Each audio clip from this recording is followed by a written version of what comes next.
2. Jack Reacher était le grand costaud à la parka marron.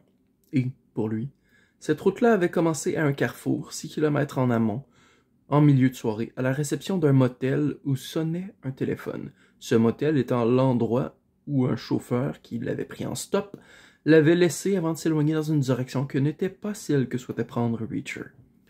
Tout autour de lui, la terre était sombre, plate, morte, vide.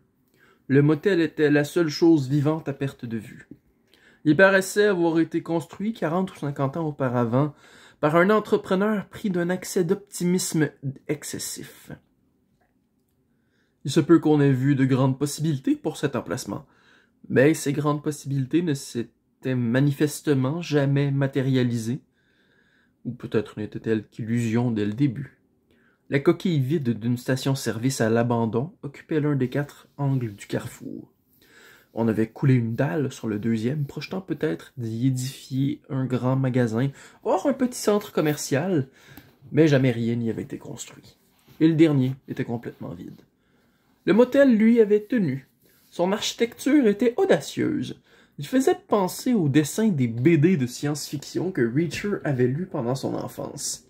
Celles avec des colonies implantées sur la Lune ou sur Mars. Le bâtiment principal était parfaitement circulaire et couronné d'un dôme. Plus loin, les chambres, plus petites, étaient elles aussi des structures rondes couronnées d'un dôme propre, leur chapelet s'éloignant du vaisseau amiral en une boucle paresseuse, chacune un peu plus petite que la précédente pour augmenter l'effet de perspective. Les chambres familiales près de l'accueil, les chambres individuelles un peu plus loin. Tous les encadrements étaient peints d'une couleur gris métallisé. Les fenêtres et les portes étant soulignées d'accents verticaux en aluminium. Des néons dissimulés sous les avant-toits circulaires projetaient une lumière bleue spectrale. Les allées qui desservaient les chambres étaient en gravier gris et délimitées par des troncs, également gris métallisés. Le mât sur lequel était juchée l'enseigne du motel avait un habillage en contreplaqué qui représentait la silhouette d'une fusée spatiale posée sur 3 fins ailerons, et le nom du motel était Apollo Inn, écrit en lettres rappelant les numéros inscrits au bas des chèques.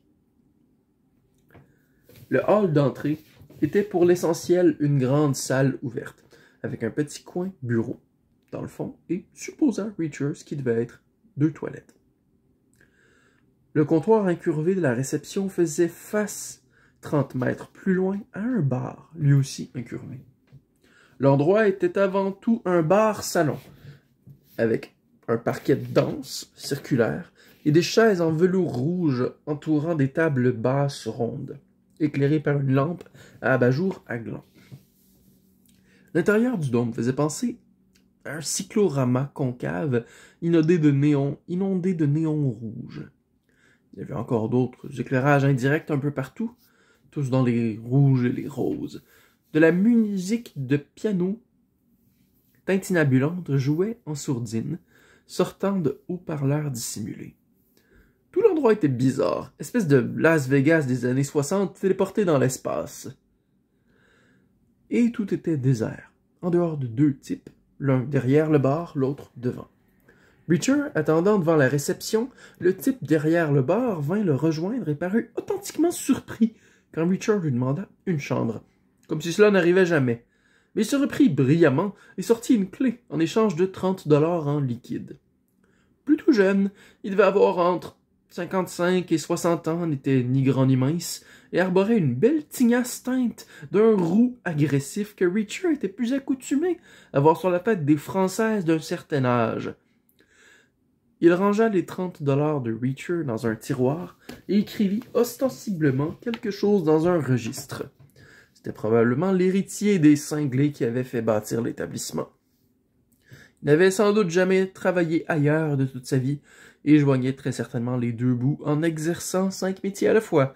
Gérant, réceptionniste, barman, homme à tout faire, femme de ménage. Il referma le registre, le rangeant dans un autre tiroir et repartit vers le bar.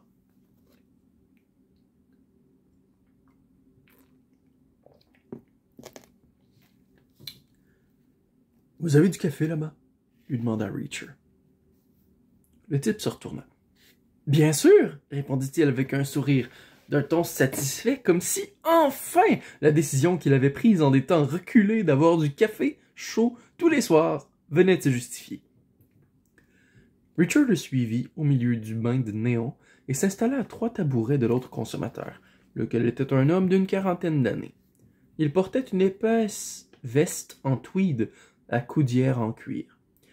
Les coudes posés sur le bar, les mains entourant, comme pour le protéger, un verre plein de glaçons et d'un liquide ambré.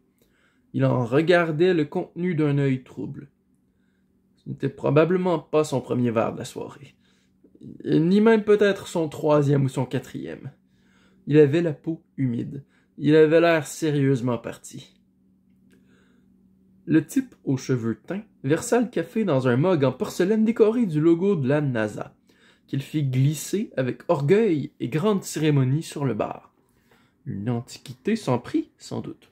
De la crème, du sucre? Et l'un et l'autre, répondit Reacher. De passage? J'aimerais reprendre vers l'est dès que possible. Jusqu'où à l'est? Jusqu'au bout, en Virginie.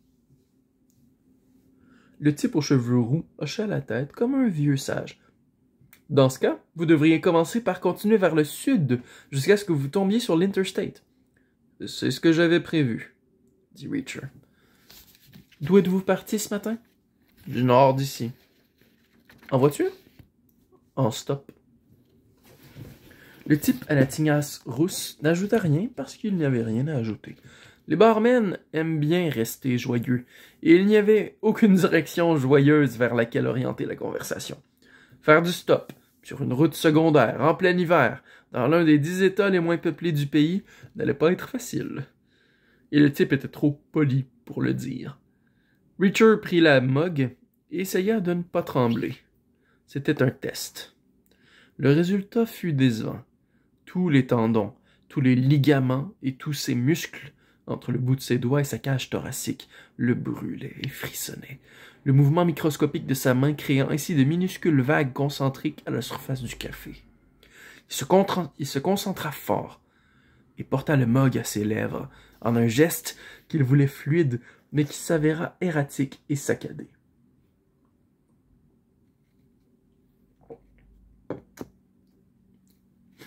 Le type ivre le regarda quelques instants, puis détourna les yeux. Le café était brûlant et un peu bouilli, mais contenait de la caféine, et c'était en réalité tout ce qui comptait pour Reacher. Le type ivre but une gorgée de son liquide ambré, reposa son verre sur le sous-verre et l'étudia d'un air mélancolique. Des bulles se formaient au coin de ses lèvres légèrement entrouvertes. Il prit une autre gorgée. Reacher en fit autant, plus lentement. Personne ne dit mot. Le type ivre finit son verre et demanda la même chose. Jim Beam, du bourbon, au moins une triple dose. Reacher sentit que son bras allait un peu mieux. Le café, c'est bon quand on a mal. Puis le téléphone sonna. En fait, il y en eut 2 qui sonnèrent. Un numéro, 2 appareils. L'un à la réception, le second sur une étagère derrière le bar. L'emploi multiple. Le type à la tignasse rousse ne pouvait pas être partout à la fois.